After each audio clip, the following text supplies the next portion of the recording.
now, fair Hippolyta.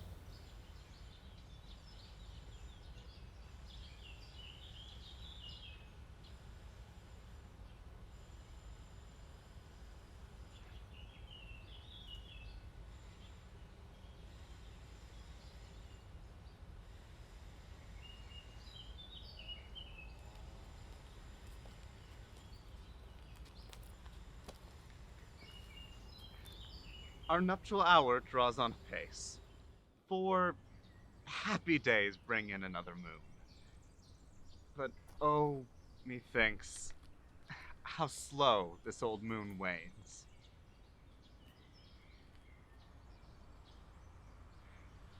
4 days will quickly steep themselves in night. 4 nights will quickly dream away the time, and then the moon, like to a silver bow new bent in heaven, will behold the night of our solemnities.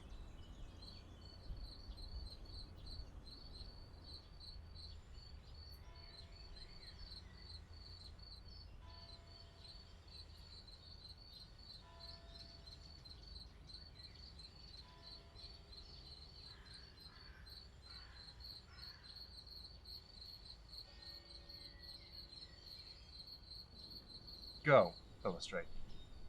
Stir up the Athenian youth to merriment. Awake the pert and nimble spirit of mirth. Go, Philostrate.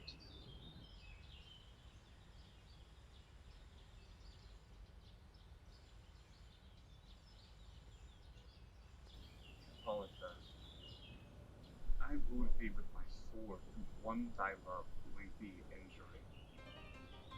I will wed thee in another triumph, revelry.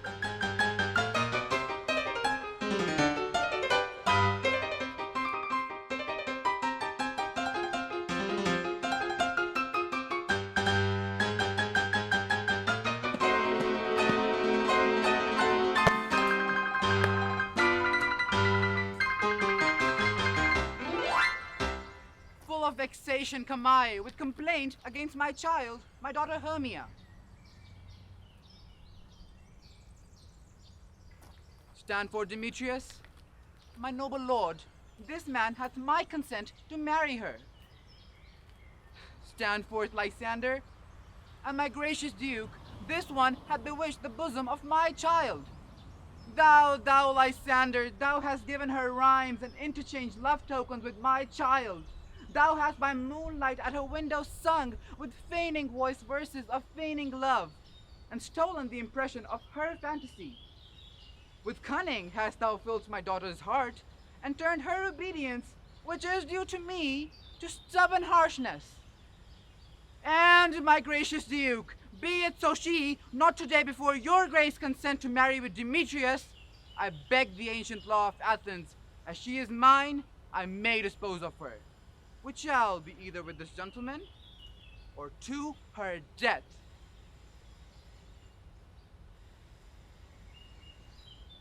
What say you, Hermia? Be advised, fair maid, to you, your father should be as a god.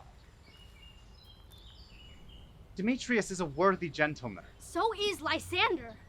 I would my father looked but with my eyes. Rather, your eyes must with his judgment look. I do entreat your grace to pardon me. I know not by what power I am made bold, nor how it may concern me in such a place here to plead my thoughts. But I do beseech your grace that I may know the worst that may befall me in this case if I refuse to wed Demetrius.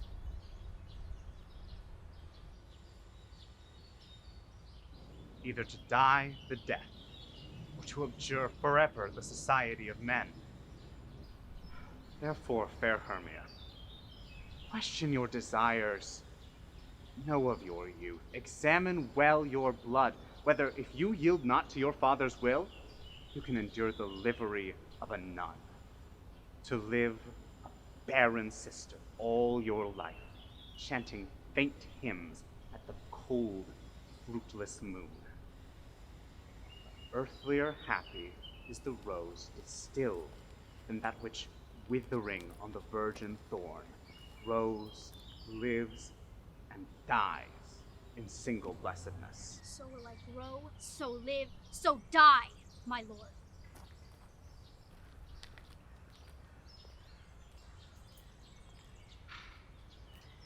take time to pause, and by the next new moon, the sealing day betwixt my love and me for everlasting bond of fellowship.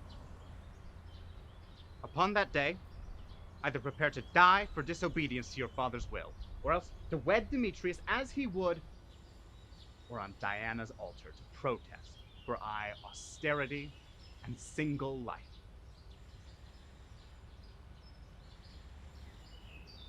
Relent, sweet Hermia, and Lysander, yield thy crazed title to my certain right. You have her father's love, Demetrius. Let me have Hermia's. Do you marry him?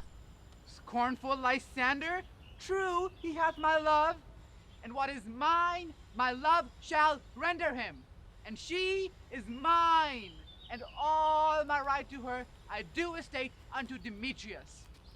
I am my lord, as well derived as he, as well possessed.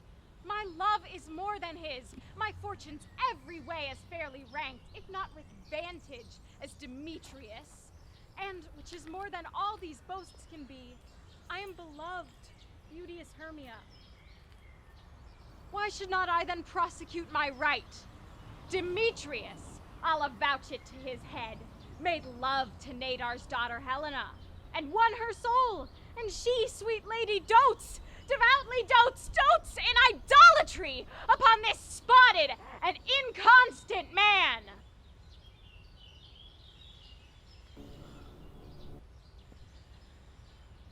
Demetrius, come, and come, Aegeus. You shall go with me. I have some private schooling for you both. For you, fair Hermia, look you arm yourself to fit your fancies to your father's will, or else the law of Athens yields you up, which by no means we may extenuate, to death, or to a vow of single life.